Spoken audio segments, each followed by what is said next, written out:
Pemirsa, seorang emak-emak mengamuk di puskesmas di Kecamatan Lohia, Kabupaten Muna, Sulawesi Tenggara.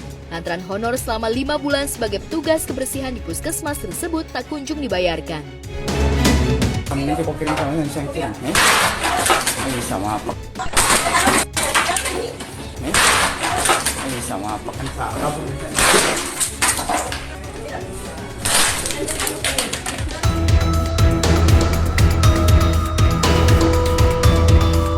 Beginilah detik-detik seorang emak-emak mengamuk di puskesmas Lohia di Kecamatan Lohia. Dalam video tersebut, emak-emak yang diketahui bernama Wa Uma terlihat emosi sambil merusak tempat sampah yang berada di teras puskesmas dengan cara dibanting hingga pecah berkeping-keping.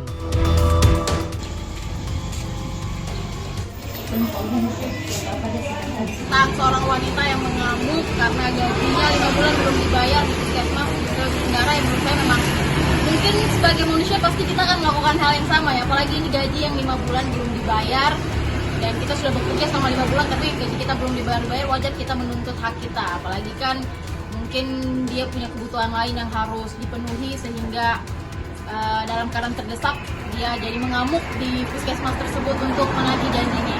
Kebangetan sih. Yang saya tahu kalau orang udah kerja itu kewajiban yang mempekerjakannya itu harus dibayar sebelum keringatnya kering. Gitu ya.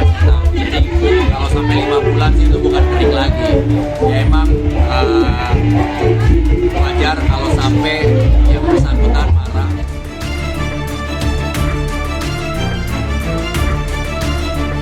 Wa Uma yang berprofesi sebagai petugas kebersihan puskesmas tersebut emosi karena honornya selama 5 bulan bekerja sebesar Rp1.500.000 belum dibayarkan. Emosinya memuncak ketika dia mendengar informasi dari seseorang kalau honornya belum akan dibayarkan karena pihak puskesmas belum punya uang. Itu karena dijari-jari katanya mau dikasih bulan berapa itu katanya dibayarkan kan Pak Simanto yang saya tuh hari. Dia bilang kapus katanya membersihkan juga di sini katanya 300 kasih mau katanya gajimu. So, dia bilang itu Pak katanya katanya saya panggil itu ibu katanya karena dulu katanya di bodoh-bodoh juga katanya tidak dikasih gajinya juga yang kapus yang bukannya panas. Saya kadang sama saya bilang bapaknya laut yang saya bilang bagaimana gajiku nih kata Midoin. Setelah itu Langsung seneng.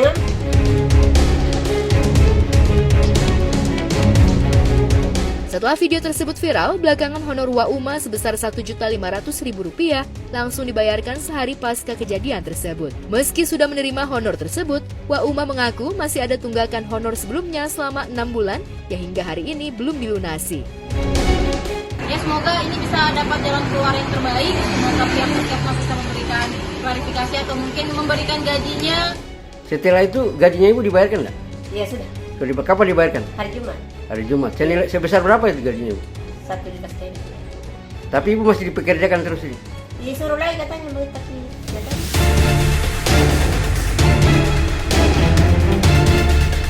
Pihak puskesmas hingga saat ini belum mau memberikan keterangan terkait mengamuknya emak-emak tersebut hingga terkait penunggakan pembayaran gaji.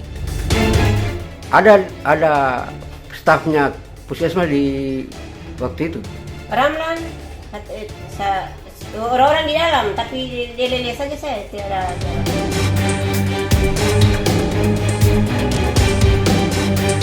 Buntut dari viralnya video tersebut, pihak puskesmas melaporkan oknum yang menyebarkan video tersebut hingga viral. Pihak kepolisian berencana akan memanggil Wa Uma dan kepala puskesmas untuk mencari tahu siapa oknum yang menyebarkan video tersebut. Tanggapannya apa mereka? Tiada bilang. Ibu kapus apa jawabannya? Tiada ibu kapus. Tiada.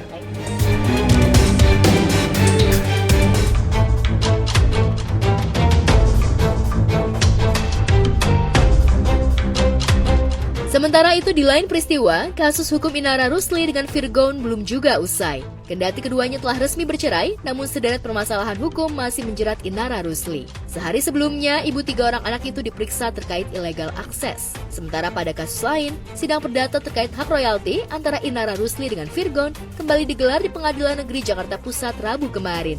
Sidang kali ini masih beragendakan mediasi dengan memeriksa kelengkapan berkas penunjukan surat kuasa dari pihak Virgon.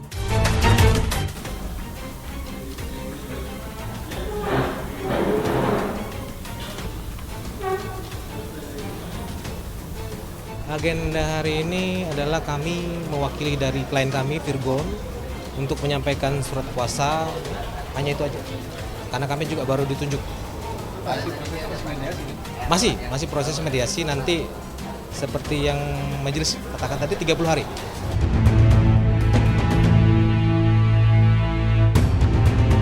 Pada sidang kali ini dihadiri pihak-pihak yang bertikai, mulai dari penggugat, pihak tergugat 1 dan 2 hadir dalam persidangan tersebut. Namun semua pihak yang berseteru hanya diwakilkan oleh kuasa hukum masing-masing. Baik Virgon maupun Inara sama-sama tidak hadir dalam sidang kali ini. Kuasa hukum Virgon Leonardo Ompusunggu tak banyak berkomentar pasca sidang dengan alasan dirinya baru saja ditunjuk menjadi kuasa hukum oleh Virgon.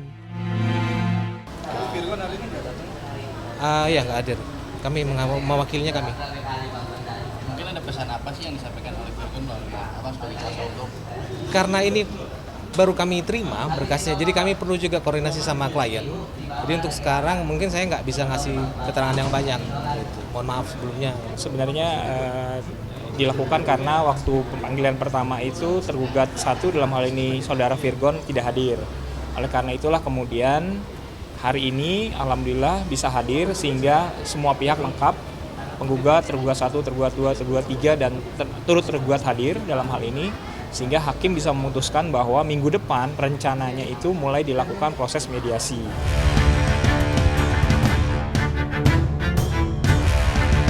Di sisi lain, kuasa hukum label musik yang menaungi Virgon, Ari Juliano Gema, mengungkapkan kesiapan pihaknya untuk mengawal gugatan yang diajukan Inara Rusli. Tak hanya itu, selaku label yang menaungi Virgon juga mengungkapkan kesiapannya jika Virgon atau Inara akan mengupayakan perdamaian agar perkara ini dapat selesai dengan baik.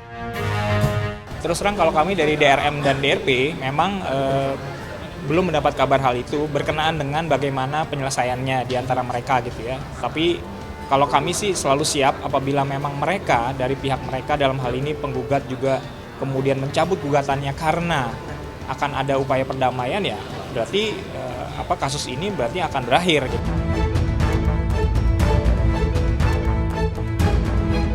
Lebih lanjut, Ari menjelaskan pihak label musik sudah menjalankan secara prosedur terkait kontrak kerjasama antara label dan Virgon. Label sendiri tak ingin mencampuri urusan rumah tangga yang dihadapi Virgon.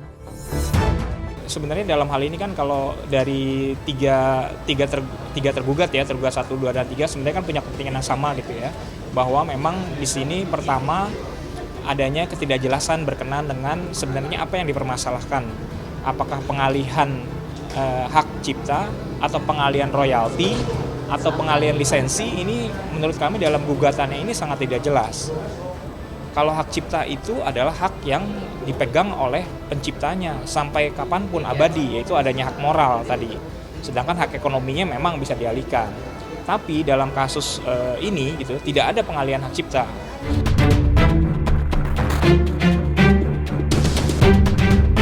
Kendati baru pada tahap mediasi, namun perlawanan hukum tampaknya sudah mulai dilakukan pihak Inara Rusli. Lewat pengacaranya, Arjana Bagaskara, mengungkapkan adanya penyesatan opini publik. Penyesatan tersebut terkait poin hak royalti bukan poin dalam gugatan. Poin gugatannya adalah bahwa adanya 2 perjanjian yang menurutnya secara hukum tidak memenuhi syarat perjanjian. Terkait royalti, bukan poin dalam gugatan kami.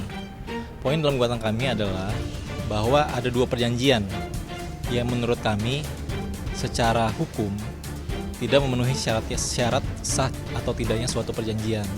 Berdasarkan pasal 1320 ayat 4 KUH Perdata itu harus memenuhi syarat objektif, yaitu kausa yang halal. Nah, kausa halalnya apa? Kausa halalnya adalah pihak istri, apalagi ini kan belum ingkrah, masih istri, itu seharusnya ikut menandatangani perjanjian tersebut.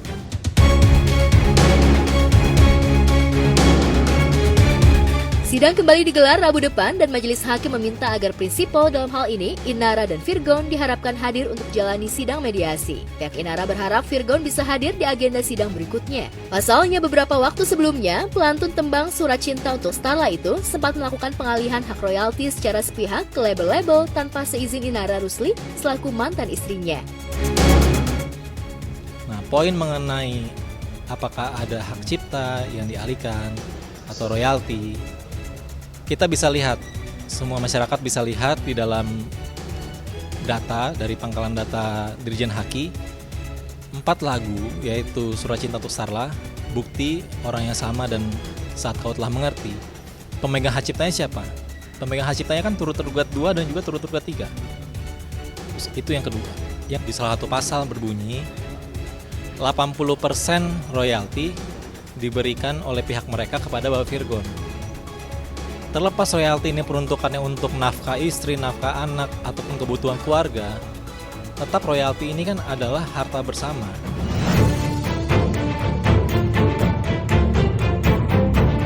Seperti diketahui, Majelis Hakim Pengadilan Agama Jakarta Barat telah mengabulkan 7 tuntutan Inara dalam sidang perceraiannya dengan Virgon. Salah satunya yakni soal royalti 4 buah lagu yang diciptakan mantan suaminya. Selain Virgon, Inara juga menggugat 2 perusahaan label rekaman yang menaungi Virgon. Lantas benarkah Inara mulai jengah akan permasalahannya dengan Virgon yang tak kunjung usai? Harapannya memang pengennya seperti itu ya, karena udah capek juga lah berlarut-larut. Cuman kan dengan bergulirnya terus kasus ini kan jadi apa ya, seperti kita udah pengen maju, tiba-tiba tarik mundur lagi, pengen maju, tarik mundur lagi ya.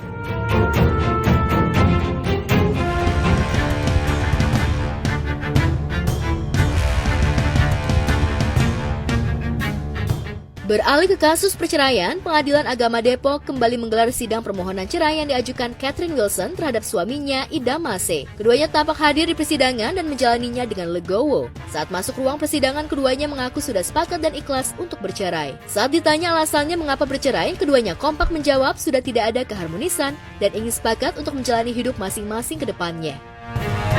Tadi udah selesai mediasi, jadi mediasinya tidak berhasil, jadi lanjut. Memang sudah kemauan saya juga sih ingin bercerai.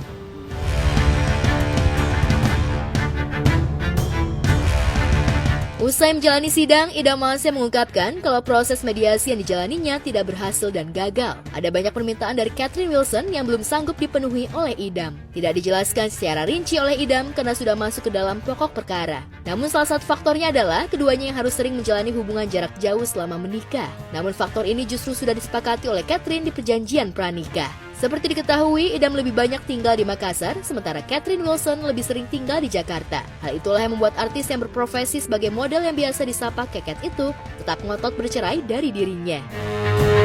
Selama pernikahan, ya di awal-awal baik. Namanya suami istri baik, cuma baru akhir-akhir ini karena dia sudah banyak mau tinggal di Jakarta, jadi sedangkan saya tinggal di Sidrap. Jadi faktornya salah satunya adalah LDR juga.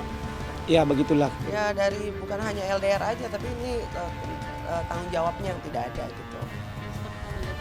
Nafkah.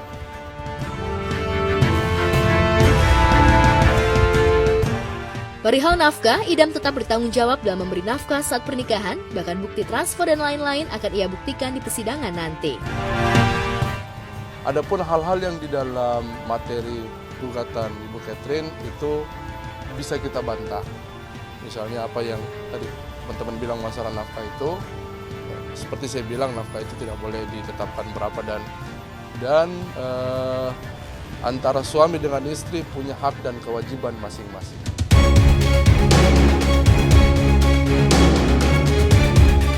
Namun berbeda dengan Catherine yang bersikeras mengatakan bahwa dirinya tidak mendapatkan nafkah hanya saat di awal pernikahan saja. Artis berusia 42 tahun itu juga mengaku tidak bisa menjalani rumah tangga jarak jauh dan diperlakukan yang tidak baik oleh Idam di Sulawesi. Sidang selanjutnya dengan agenda pembacaan tuntutan dan gugatan akan kembali digelar 31 Januari 2024.